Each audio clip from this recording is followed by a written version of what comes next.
War II, she and her family walked to Germany, fleeing from the communists. There, they took a boat to America. She remembers seeing the Statue of Liberty and going to Ellis Island. She went through a lot to find her freedom in America. I am proud to be an American.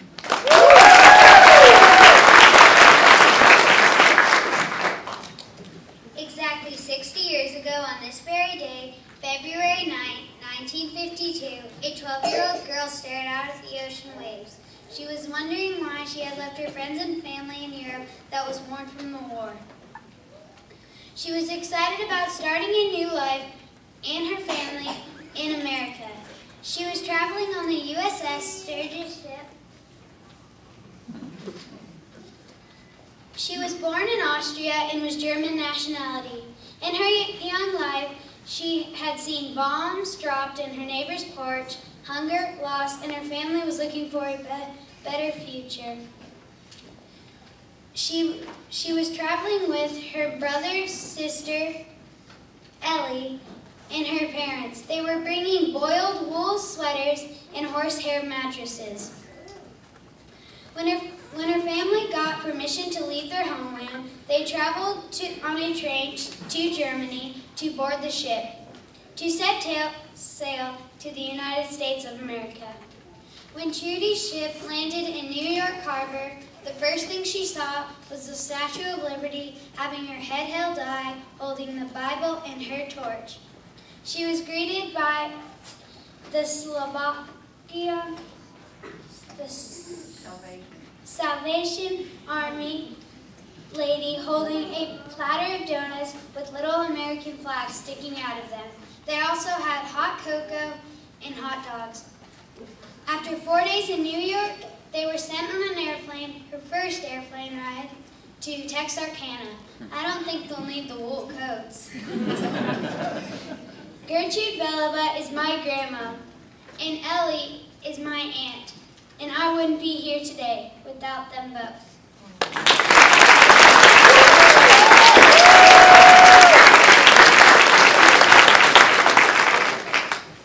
My great-great-grandfather, Roman Davidovich, was born in Russia, 1880. He came to the USA to find a better life for himself and his family. A life in Russia was hard at that time because of the Russian Revolutionary War. He had to leave his wife and kids behind and sailed from Russia on a ship called the Korea.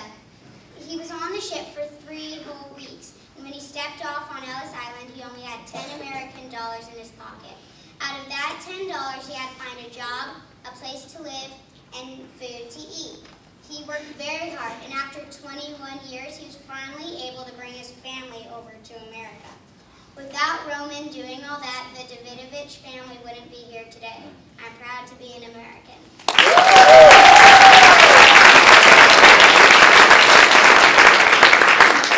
Over 100 years ago, when my family sailed over from Germany, they started the Ambrosia Chocolate Factory in Milwaukee, Wisconsin.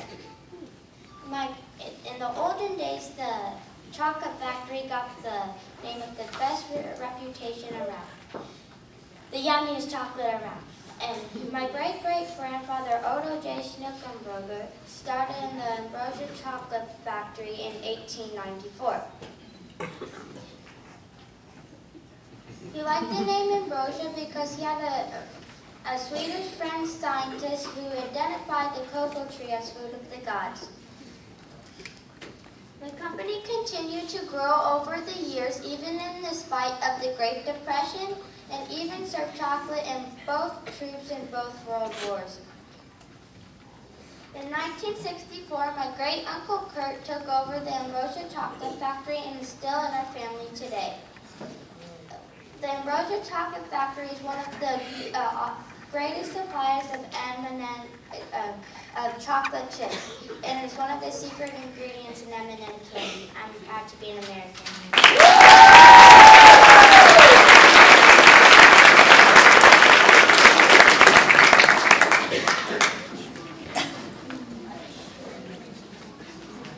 As you can see, the United States is made up of people from all over the world. This is what makes our country so great. America continues to grow. Men have explored and settled in the West. Communities popped up all over the United States, from the Atlantic to the Pacific. America became a great nation. We started off with just 13 colonies. In 1959, the last two states of Hawaii and Alaska were added to the Union. We now have 50 states in this great country of ours. They are all different and bring their own special qualities to our great nation.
From the East Coast to the West, the United States is strong. We can overcome any problem that comes our way because our people are strong and sometimes strong-headed. We fought to secure the freedom of our nation. We fought to secure the freedom of other nations. We held strong even during our own civil war. Others have sought to destroy our resolve for all men to be free. A great memorial to the victims of 9/11 is being raised in New York City. It will stand 1,776 feet tall to renew the skyline of my powerful city.